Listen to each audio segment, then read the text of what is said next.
যেই সময়টা স্বাক্ষরিত হয়েছিল সেটা শুধুই কেবল একটি ডকুমেন্ট ছিল, এটার কোনো আইনি ভিত্তি ছিল না। আমরা তো পরিষ্কার বলেছি আমরা একটা আইনি ভিত্তি চাই।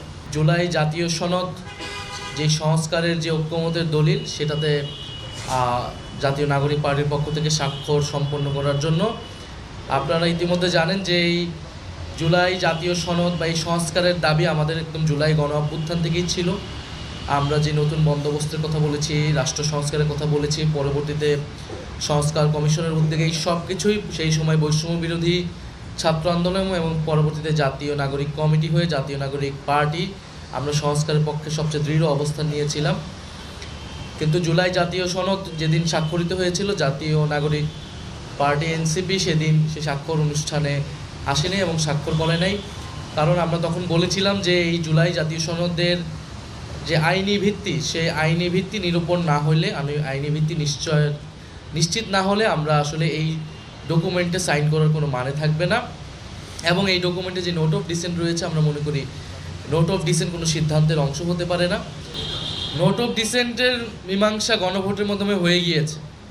গণভোটের আদেশ এবং গণভোটের যে প্রশ্নগুলো, সেখানে কিন্তু পরিষ্কারভাবে আছে কোন সংস্কারগুলো দলগুলো তার ইশতেহার অনুযায়ী করবে, কোন সংস্কারগুলো সবাই ঐক্যমত হয়েছে সেটা অটোমেটিক হয়ে যাবে।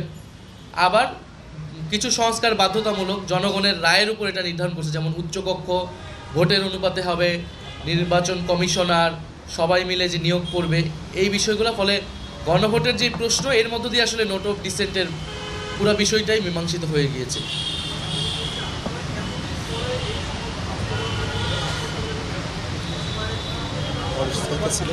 না, এটা তো আমি আমার বক্তব্য পরিষ্কার করেছি। আমরা যেই সময়টা স্বাক্ষরিত হয়েছিল সেটা শুধুই কেবল একটি ডকুমেন্ট ছিল, এটার কোনো আইনি ভিত্তি ছিল না। আমরা তো পরিষ্কার বলেছি আমরা একটা আইনি ভিত্তি চাই। ফলে এরপরে যখন আইনি ভিত্তি দেওয়া হলো গণভোট আদেশের মাধ্যমে, জুলাই জাতীয় সনদ আদেশের মাধ্যমে, সেই আদেশ এটার আইনি ভিত্তি দিয়েছে এবং এর পরবর্তীতে গণভোট হয়েছে, গণরায় প্রতিফলিত হয়েছে। এখন আমরা মনে করছি যে এটা তো যেহেতু এটার একটা আইনি ভিত্তি পেয়ে গণরায়ও চলে এসেছে, আমরা যে উদ্দেশ্যে এই জুলাই জাতীয় সনদ করতে চেয়েছিলাম সেটা সফল হয়েছে।